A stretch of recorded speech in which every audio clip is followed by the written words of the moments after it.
அனைவருக்கும் வணக்கம். முப்பரிமாண வடிவிலிருந்து முக்கோணத்தின் செங்கோட்டு மையம் அப்படின்ற டாபிக்லேருந்து ஒரு JEE main previous year question பார்க்கலாம்.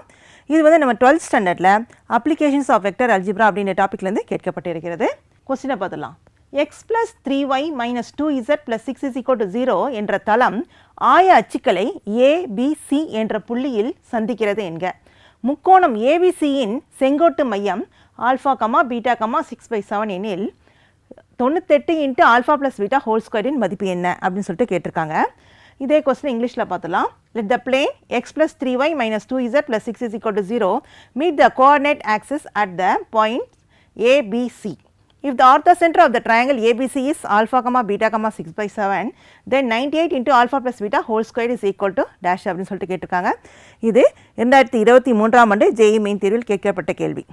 இந்த கொஸ்டினை நம்ம சால்வ் பண்ணோம் அப்படின்னா ஒரு சில அடிப்படையான விஷயங்கள் நம்மளுக்கு தெரிஞ்சிருக்கணும். அது என்னன்னு சொல்லிட்டு பார்த்தலாம். ஆர்த்தோ சென்டர் செங்கோட்டு மையம் அப்படின்னா என்னன்னு சொல்லிட்டு நம்மளுக்கு அந்த கான்செப்ட் தெரிஞ்சிருக்கணும். இது 9th நம்மளுக்கு ஜாமெட்ரி அப்படின்ற டாப்பிக்கில் வந்திருக்கு. அடுத்தது பார்த்தீங்கன்னாக்கா வெக்டர்களுக்கான செங்குத்து பண்பு அப்படின்னா என்னன்னு சொல்லிட்டு நம்மளுக்கு தெரிஞ்சிருக்கணும். 2 வெக்டர்கள் ஒன்றுக்கொண்டு செங்குத்தாக இருந்ததுன்னா எப்படி இருக்கும் அப்படின்ற அந்த கண்டிஷன் நம்மளுக்கு தெரிஞ்சிருக்கணும். அது வந்து 11th வெக்டர் அல்ஜிப்ரான டாப்பிக்கில் கொடுக்கப்பட்டு இருக்கிறது.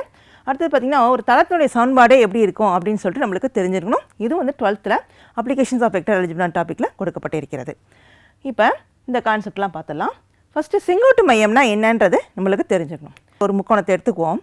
இந்த முக்கோணத்தினுடைய 3 முனை புள்ளிகளிலிருந்தும் அதற்கு எதிரே உள்ள பக்கத்துக்கு நம்மளால் செங்குத்தான கோடு நம்மளால் வரைய முடியும். பாருங்கள், இப்படி 3 கோடுகள் வரையலாம். அந்த 3 கோடுகளுமே செங்குத்து கோடுகள் 3மே ஒரே புள்ளியில் தான் சந்திக்கும். அந்த புள்ளி பார்த்தீங்கன்னாக்கா அதுக்கு ஹெச்ன்னு சொல்லிட்டு பேர். இந்த 3 கோடுகளும் அதற்கு எதிரே உள்ள பக்கத்துக்கு எப்படி இருக்குனாக்கா செங்குத்தாக இருக்கும். அதுதான் முக்கியமான கான்செப்ட். இந்த கான்செப்ட் தான் நம்ம இந்த கணக்கில் பயன்படுத்த போகிறோம். அடுத்தது பார்த்திங்கன்னா செங்குத்து பண்பு. 2 வெக்டர்கள் எடுத்துக்குவோம். A வெக்டர், B வெக்டர் அப்படின்னு சொல்லிட்டு 2 வெக்டர்கள் நம்ம எடுத்துக்குவோம். 2 வெக்டர்கள் ஒன்றுக்கொன்று செங்குத்தாக இருந்துச்சுன்னா அப்படின்னு என்ன அர்த்தம்? அவற்றுக்கு இடைப்பட்ட கோணம் வந்து 90 டிகிரியாக இருந்துச்சுனாக்கா A vector dot B vector is equal to 0. அதாவது A vector dot B vector அவற்றுடைய புள்ளி பெருக்கம் 0வாக இருக்கும். இந்த கான்செப்ட் தான் நம்ம இங்கே கணக்கில் பயன்படுத்த போகிறோம். இது நம்மளுக்கு தெரிஞ்சிருக்கணும். இப்போ கணக்கை பார்ப்போம். கணக்கில் பார்த்தீங்கன்னாக்கா நம்மளுக்கு ஒரு தளத்தினுடைய சமன்பாடு கொடுத்துருக்காங்க இல்லையா? அது ஆய அச்சுக்களை ABC என்ற புள்ளியில் வெட்டுகிறது, சந்திக்கிறது அப்படின்னு சொல்லிட்டு சொல்கிறாங்க. இப்போ பாருங்கள், நம்ம முதல்ல ஆய அச்சுக்களை எடுத்துக்குவோம். இந்த ஆய அச்சுக்களுக்கு நம்ம இதை வந்து X அச்சாக வச்சுக்குவோம், இதை Y அச்சாக வச்சுக்குவோம், இதை Z அச்சாக வச்சுக்குவோம், இதை வந்து ஆதி புள்ளியாக வச்சுக்குவோம். இப்போ ஒரு தளம் இருக்குது. அந்த தளம் வந்து இந்த ஆய அச்சுக்களை வெட்டதுனால நம்மளுக்கு ஒரு 3 புள்ளிகள் கிடைக்கிறது. அந்த 3 புள்ளிகள் நம்ம ABCன்னு சொல்லிட்டு நம்ம பேர் கொடுத்துக்குவோம். அதாவது இதை வந்து Aன்னு வச்சுக்குவோம், இதை வந்து Bன்னு வச்சுக்குவோம், இதை வந்து Cன்னு வச்சுக்குவோம். இந்த 3 புள்ளிகளை இணைச்சா நம்மளுக்கு ஒரு முக்கோணம் கிடைக்கும் இல்லையா? இந்த முக்கோணத்தினுடைய செங்கோட்டு மையம் தான் அவங்க இந்த கணக்கில் கொடுத்துருக்காங்க. ஆல்ஃபா, பீட்டா, 6/7 இதுதான் நம்மளுக்கு இங்கே கொடுத்துருக்காங்க. சரியா? கொடுத்துருக்காங்க. என்ன கேட்குறாங்க? 98 × ஆல்ஃபா + பீட்டா ஹோல் ஸ்கொயர். அதாவது ஹெச்னுடைய மதிப்பு என்னன்னு சொல்லியிருக்கிறாங்க? ஆல்ஃபா, பீட்டா, 6/7 சொல்லிட்டு சொல்லியிருக்காங்க இல்லையா? இதில் நம்மளுக்கு இந்த மதிப்பு கண்டுபிடிக்கணும் அப்படின்னா நம்மளுக்கு ஆல்ஃபா மதிப்பு பீட்டா மதிப்பும் நம்மளுக்கு தெரிஞ்சிருக்கணும். அந்த ஆல்ஃபா மதிப்பும் பீட்டா மதிப்பு தெரியும்னா நம்மளுக்கு ABCன்ற இந்த 3 புள்ளிகளுடைய மதிப்பும் நம்மளுக்கு தெரிஞ்சிருக்கணும் இல்லையா? இந்த 3 புள்ளிகளும் பார்த்தீங்கன்னாக்கா இந்த தளத்தின் நமக்கு கொடுத்துருக்காங்க இல்லையா? இந்த தளத்தின் மீது தான் இருக்குது இல்லையா? அப்போ அதனால் நம்மளுக்கு இந்த புள்ளிகள் அந்த தளத்தின் மீது இருக்கிறதுனால இந்த தளங்கள் பாருங்கள், இந்த புள்ளிகளும் பாருங்கள் எங்கே இருக்குது? ஆய அச்சுக்கள் இருக்குது. இப்போ A என்ற புள்ளியினுடைய மதிப்பு என்னவாக இருக்கும்? நம்மளால் ஈஸியாக நம்மளால் கணிக்க முடியும். A என்ற இந்த புள்ளியினுடைய மதிப்பு என்னவாக இருக்கும்? A, 0,0ன்னு இருக்கும். ஏன்னா இது X என்ற இந்த ஆய அச்சுக்கள் மேலே இருக்குது இல்லையா? அதே மாதிரி Bனுடைய மதிப்பு என்னவாக இருக்கும் பாருங்கள்? 0, B, 0ன்னு நம்ம வச்சுக்கலாம். அதே மாதிரி Cனுடைய மதிப்பு 0, Cன்னு சொல்லிட்டு நம்மளால் எழுத முடியும். இந்த 3 புள்ளிகளுடைய உண்மையான மதிப்பு கண்டுபிடிக்கணுனாக்கா நம்மளுக்கு இந்த 3 புள்ளிகளையுமே இந்த தளத்தின் மீது உள்ளதுனால அந்த தளத்தினுடைய ஈக்குவேஷன் அதை வந்து சாட்டிஸ்ஃபை பண்ணோம் இல்லையா? அப்போ நம்ம இந்த 3 புள்ளிகள் நம்ம எப்படி கண்டுபிடிக்கலாம் பாருங்கள். அட் A முதல்ல தளத்துடைய சமன்பாடு பாருங்கள். X + 3y - 2z + 6 = 0 இல்லையா? இப்போ இந்த அட் A என்னவாக இருக்கும் பாருங்கள். அட் A இந்த இடத்துல நம்மளுக்கு A, 0,0 இந்த வேல்யூஸை நம்ம எடுத்து இதில் சப்ஸ்டியூட் பண்ணலாம். அப்போ என்ன கிடைக்கும் பாருங்கள்? a plus 0 plus 0 plus 6 is equal to 0. அதாவது a என்னுடைய மதிப்பு என்ன இருக்கும் மைனஸ் 6 இருக்கும் இல்லையா? அப்போ என்னுடைய மதிப்பு எப்படி எழுதலாம் பாருங்கள், மைனஸ் 6, 0, 0ன்னு எழுதலாம்.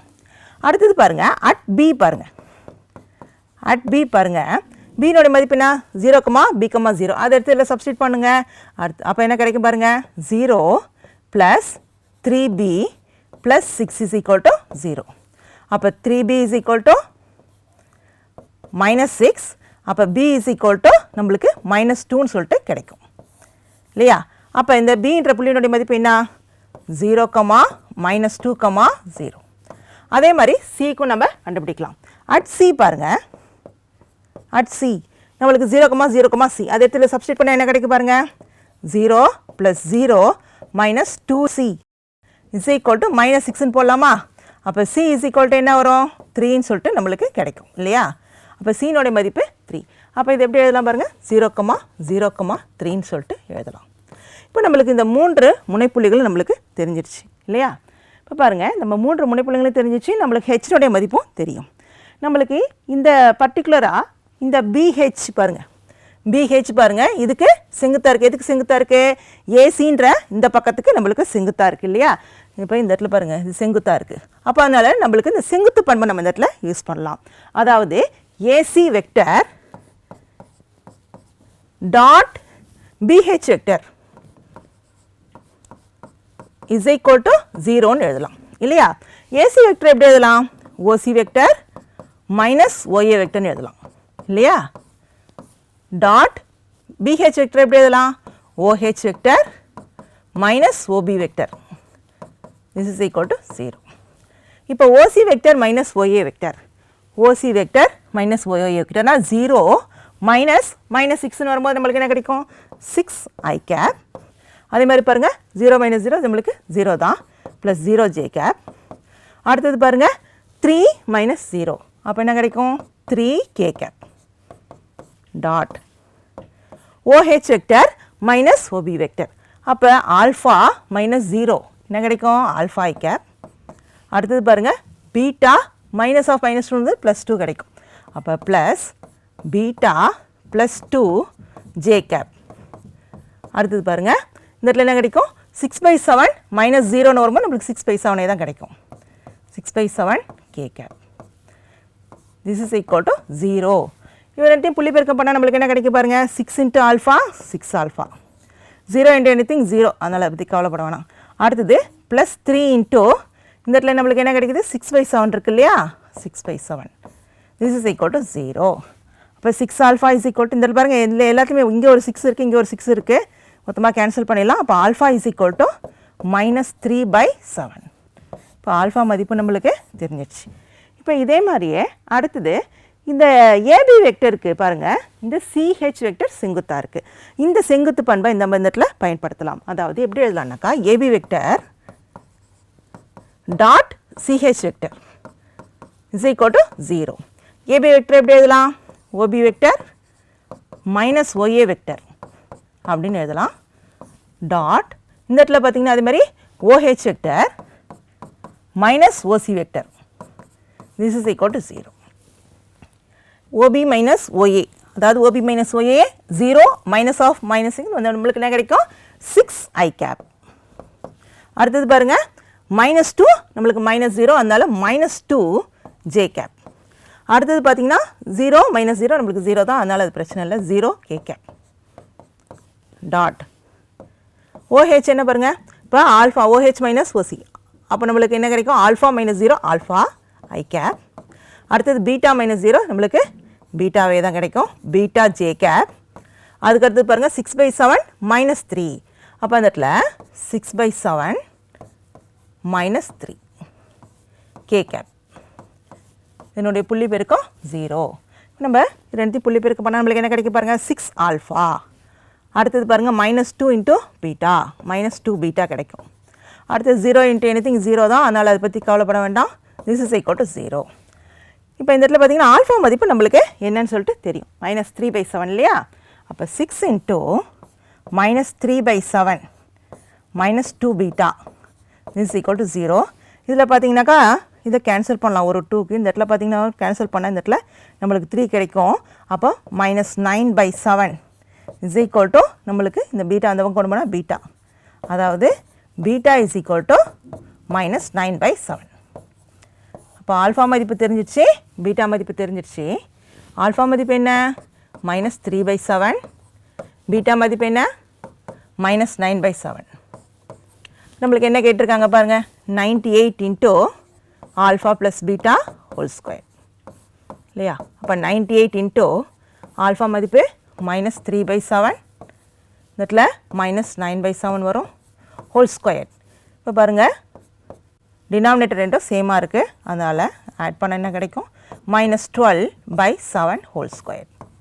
This is equal to 98 into இதை ஸ்கொயர் பண்ணால் 144 வருமா, 7 ஸ்கொயர் பண்ணால் 49 வருமா. இது ரெண்டுத்தையும் கேன்சல் பண்ண என்ன கிடைக்கும் பாருங்கள் 2 இருக்கும். அப்போ 2 இன்ட்டு 144 288. அப்போ 288 இதுதான் நம்மளுக்கு சரியான விடை. என்ன மாணவர்களே, இன்றைக்கி ஆர்த்தோ சென்டர் அப்படின்ற அந்த கான்செப்டை வச்சு ஒரு JEE main previous year question பார்த்தோம் இல்லையா. மீண்டும் வேறொரு கணக்கோடு உங்களை சந்திக்கிறேன். நன்றி, வணக்கம்.